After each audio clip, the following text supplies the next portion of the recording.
warahmatullahi wabarakatuh. Saya dari kelompok 3 yang mempresentasikan hasil kerja kami.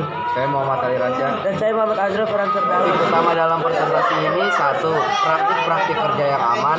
2. Bahaya-bahaya di tempat kerja. 3. Prosedur-prosedur dalam keadaan darurat. 4. Penerapan budaya kerja industri. Dalam kurung ringkas, rapi, resik, rawat, rajin. 5. Pencegahan kecelakaan kerja dan prosedur kerja. Praktik kerja yang aman.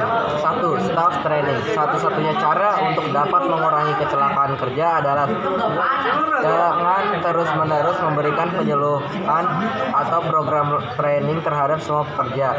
2. Pekerja yang kompeten. Karyawan yang diterima bekerja harus karyawan yang kompeten. Maksudnya adalah karyawan yang mempunyai kepedulian terhadap keselamatan kerja. Selalu menggunakan alat keselamatan kerja sesuai standar. Peraturan penggunaan alat keselamatan kerja harus wajib dipatuhi. 4. Memberikan rambu-rambu. Karyawan yang paling safety pun harus terus memperhatikan rambu-rambu dalam bekerja. Bukan sekedar mengingatkan, tapi training hal-hal yang berkaitan dengan kecelakaan kerja. 5. Perlengkapan kerja harus full service. Jika perusahaan ingin mengurangi tingkat kecelakaan di perusahaannya, perusahaan harus memberikan fasilitas secara penuh.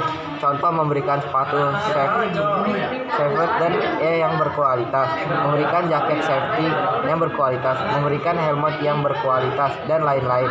6. Alat atau area kerja selalu dalam keadaan bersih. Faktor lain yang menyebabkan kecelakaan kerja adalah faktor kebersihan. Jika lingkungan kerja bersih, maka secara otomatis pikiran para pekerja akan bersih juga.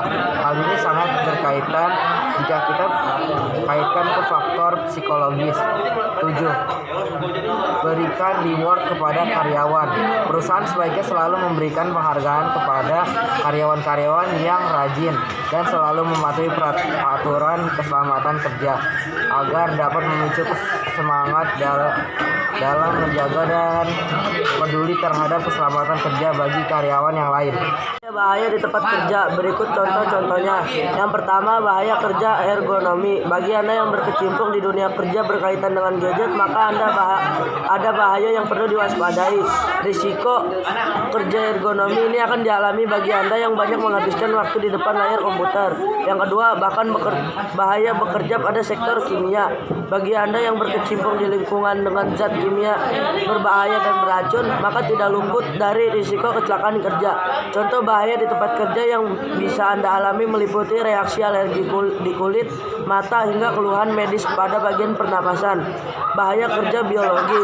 Bahaya kerja biologis paling mengancam pada tenaga kesehatan. Bahaya ini berasal dari berbagai mikroorganisme seperti tumbuhan maupun hewan yang mengancam kesehatan manusia. Lalu yang keempat, bahaya kerja fisik pada pekerja. Jenis bahaya fisik yang bisa terjadi pada Anda dapat berubah vibrasi suhu lingkungan hingga vibrasi. Bising secara konstan dapat dirasakan oleh pekerja konstruksi bangunan dan menimbulkan efek yang buruk bagi telinga seperti ketulian. Bahaya kerja psikolog selain dapat mempengaruhi fisik, lingkungan kerja juga dapat menyebabkan gangguan psikologis. Hal yang paling sering menyebabkan adalah stres akibat perubahan jenis pekerjaan, tanggung jawab, hingga lingkungan kerja. Prosedur dalam keadaan darurat. Apabila Anda mengalami keadaan darurat, maka 1. Segera hentikan pekerjaan dan tinggalkan gedung ketika diketahui atau didengar terdapat tanda bahaya atau ketika Anda diminta untuk melakukannya. 2. Ikuti instruksi dan bekerjasamalah dengan mereka yang bertanggung jawab atas keadaan darurat. 3. Matikan semua peralatan kerja terutama listrik dan tutup laci meja. 4. Jangan menunda untuk segera meninggalkan gedung dengan mencari barang-barang pribadi dan atau orang lain. 4. Hindari kepanikan. 5. Pergi ke daerah terbuka yang cukup jauh dari gedung dan jangan menghalangi petugas dan peralatan mereka. 6. Jangan masuk kembali ke dalam gedung sampai ada instruksi dari atasan, petugas atau pihak yang berwenang akan hal tersebut. R. Yang pertama, ringkas. Ringkas merupakan kegiatan menyingkirkan barang-barang yang tidak diperlukan sehingga segala barang yang ada di lokasi kerja hanya barang yang ada di lokasi kerja, hanya barang yang benar-benar dibutuhkan dalam aktivitas kerja. Lalu yang kedua rajin. Rajin berarti pelatihan dan kemampuan untuk membiasakan melakukan apa yang diinginkan dilakukan meskipun itu sulit dilakukan. Lalu yang ketiga ada rapi. Rapi berarti menyimpan barang yang tepat atau dalam tata letak yang benar sehingga dapat mempergunakan dalam keadaan mendadak. Lalu yang keempat ada resik. Resik merupakan kegiatan membersihkan peralatan dan daerah kerja sehingga segala peralatan kerja tetap terjaga dalam kondisi yang baik. Lalu yang kelima ada rawat.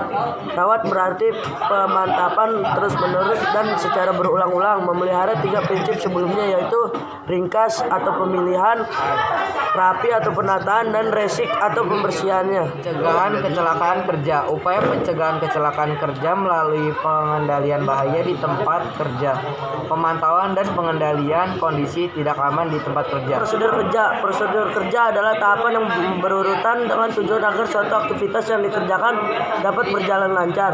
Dengan adanya tahapan-tahapan, manusia yang mengerjakan aktivitas tersebut tidak bingung karena di setiap tahapan terdapat aturan-aturan cara pengerjaan yang dapat membantu untuk memahami dan mengerti tata cara pengerjaannya.